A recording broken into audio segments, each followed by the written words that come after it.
without sounding like a fucking dickhead. I date people who like fucking do like fucking CrossFit and shit. Somebody who like works out all the time, does fucking like Pilates every day, or like someone who's like working out every day. This is Chris, who is probably the worst guy I've ever seen on Netflix. It all started with his first clip where he told his partner that he wasn't attracted to her in the worst way possible by saying that he doesn't feel their physical connection because he usually dates women who work out every day or do CrossFit every day or do Pilates every day. This already sounds bad, but it's even worse when you consider what reality TV show he's actually on. Welcome to Love is Blind, where contestants have dates in pods with a wall between them so they can't see their partner.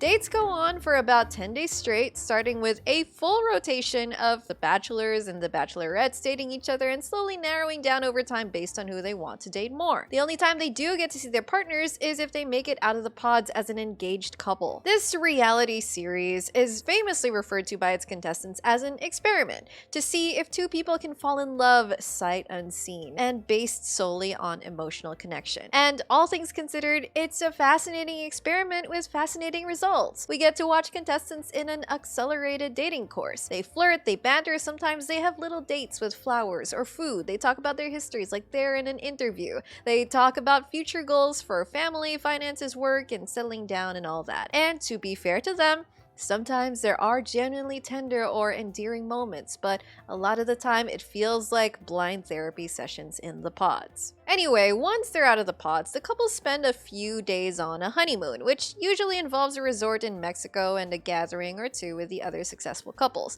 This is always fun because for most of them it's their first time seeing the other contestants of the other sex as well. And at the end of those 3 weeks, the couple still together at this point reach the wedding ceremony where we get to guess who will say I do and who will say I don't. Now, this may or may not surprise you, but throughout the seasons there actually have been couples that say I do at the altar and are still together years later. In very rare cases, I guess this experiment does work to some extent. So, considering that this show is called Love is Blind and they literally propose to a person without seeing them, you could say it's pretty damn appalling for someone to say this to their fiance. I date people who like fucking do like fucking CrossFit and shit. Now, I'm not saying it's out of the question to not be attracted to the person that they propose to here, because physical attraction is always a factor. There have been a lot of couples in past Love is Blind seasons where physical attraction was a hurdle.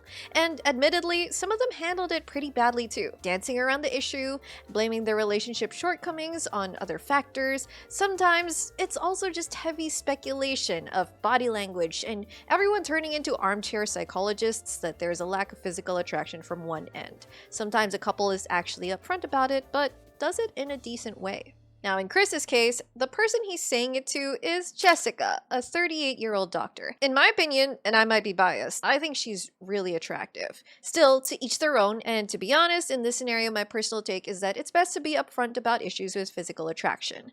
But good lord, did this Chris guy say it in the worst possible way? He could have simply left it at, I'm not attracted to you, or I don't think this can work. It clearly expresses that it's his own perspective and his own opinion, and it doesn't put any burden or stereotype or body shaming on the woman. That's literally all it takes. But this guy claims he just wants to be honest and then compares her to women who work out every day. He doesn't stop there, because later the Love is Blind contestants all get together in a party and Chris gets really drunk.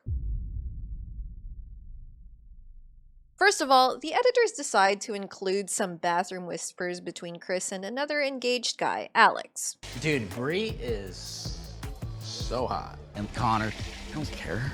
What's he gonna do? Beat me up? Yeah.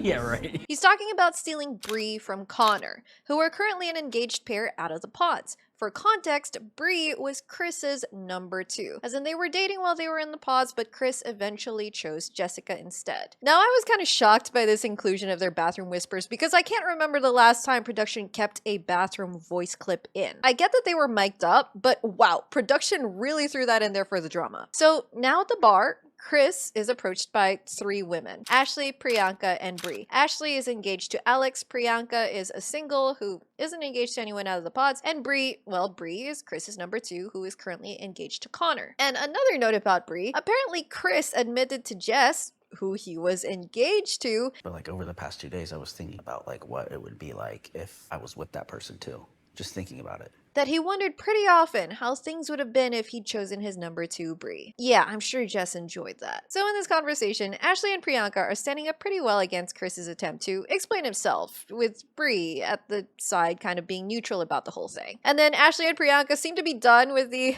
entire fiasco and excuse themselves, leaving Chris and Brie by their lonesome. Of course, Chris thinks this is an appropriate time to flirt, hit on, and tell Brie, who is engaged to someone else by the way, how hot he thinks she is. As a woman, I already find this really inappropriate, but also, I just recently learned about bro code. While I was watching this with my partner, we were both obviously shocked at Chris's brash and inappropriate advances, but my partner was also shocked at how blatantly Chris was breaking bro code. Now, all of the men in the Love is Blind pods this season seem to have a really good sense of camaraderie. None of them were too closed off or combative with each other about the women they were interested in. They all seemed to have formed pretty solid bonds. So for Chris to just straight up throw that in the face of his friend Connor, Brie's fiance, is straight up betrayal. Connor even talked to Chris and consoled him after Jess left. Once Chris moves past the topics of sexual attraction, he says, He's a very submissive guy.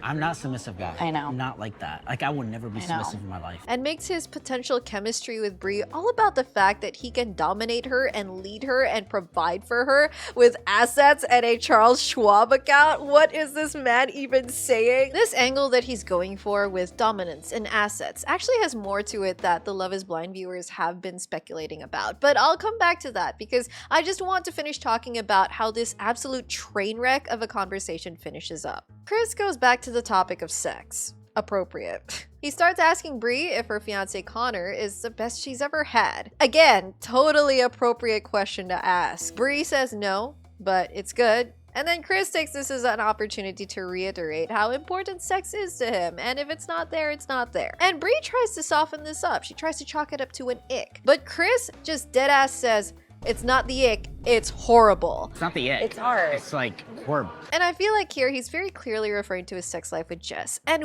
why the hell would you air that out about a past or current partner on camera if only to put that person down? And to be completely honest, I was pretty baffled as to why Brie was entertaining it all in the first place. And to give her the benefit of the doubt, maybe she just wanted Chris to spill everything while he was clearly drunk as hell. Every good thing and every bad thing that he had to say. Whether or not she was enjoying the conversation is, I think, up for speculation, but I personally wasn't a fan of her trying to soften up or help Chris rationalize his line of thinking. The rose for Mr. Fusco. Baby, stop.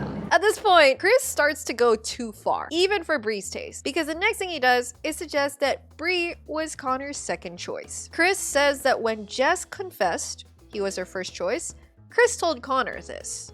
And Connor's reaction is, I'll choose Brie then, suggesting that Connor would have chosen someone else if Chris and Brie had locked it in. Forget bro code, man. Chris is just straight up trying to sabotage Brie's and Connor's relationship. And he just keeps going. What worried me, you were friends with like a lot of loser dudes.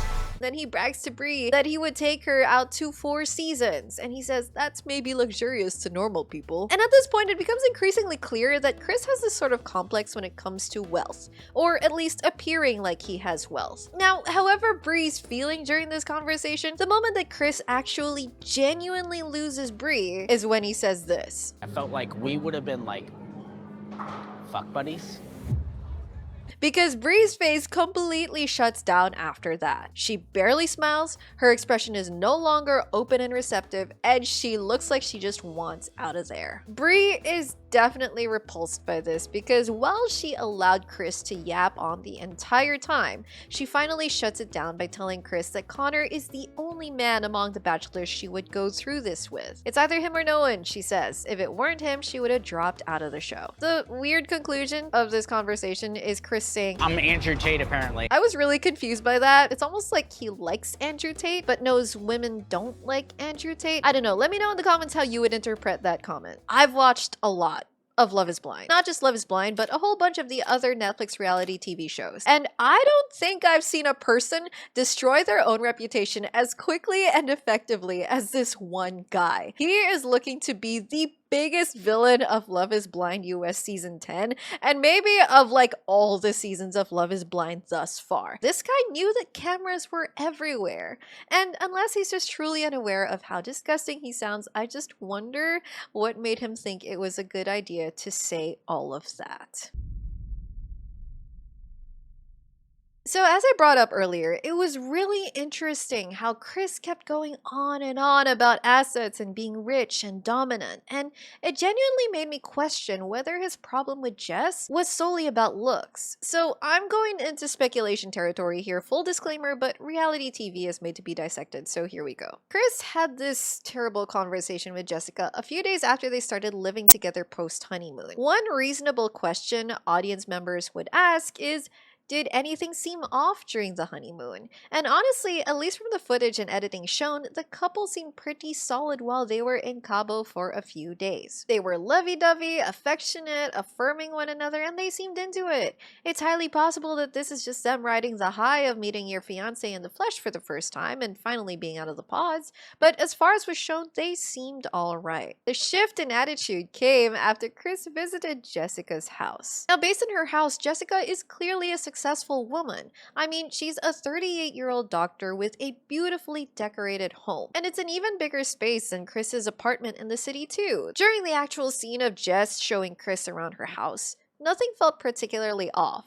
So much so that Chris's whole Pilates dig seemed so out of the blue. But after his continuous assertion of being a dominant male for Brie, it became more and more plausible that Chris insulting Jess was just an attempt at making Jess feel smaller so he could feel bigger. He even pulled an "I want to keep trying this, I don't want to give up on this" with Jess to make it seem like if Jess wanted out of the relationship, then it's her fault. The way he talked to Jess and later Brie just dripped with manipulation tactics that it's entirely possible that his issue with Jess wasn't even looks, but that he can't dominate her into submission the way he kept saying he would to Brie, because Jess is a 38-year-old successful doctor who has her life together and has a big house. And to add to this theory, an ex of Chris actually came forward with some crazy information and a consensually recorded phone call that completely obliterated any salvageable reputation this guy had left.